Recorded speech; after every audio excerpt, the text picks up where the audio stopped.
வணக்கம் ஐயா. வணக்கம். அருகம்புல்லோட அருமை பற்றி ஏதாவது ஒரு 4 வார்த்தை. அருகம்புல் இது விநாயக பெருமானுக்கு ரொம்ப உகந்தது.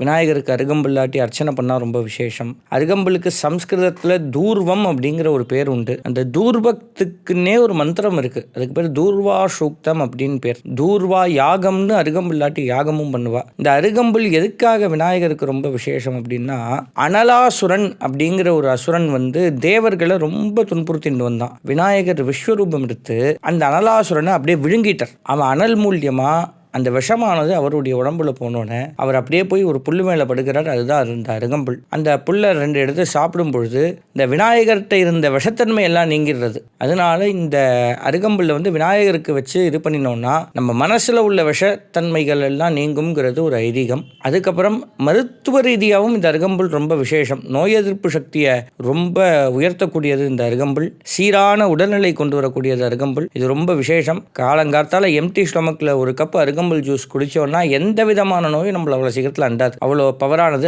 அதனால தான் இந்த காலத்தில் எல்லாம் சயின்டிஃபிக்காக கண்டுபிடிக்கிறது. அந்த காலத்தில் நம்ம பெரியவங்கள்லாம் ஆன்மீக ரீதியாக நமக்கு சொல்லி கொடுத்துருக்காங்க. அவ்வளோ விசேஷமான ஒரு மலர் அருகம்புல். அதை விநாயகருக்கு படைக்கிறது ரொம்ப ரொம்ப விசேஷம். அதுவும் அவருக்கு ரொம்ப பிடிச்சமான ஒரு மலரில் அருகம்புல் மிக முக்கியமானது.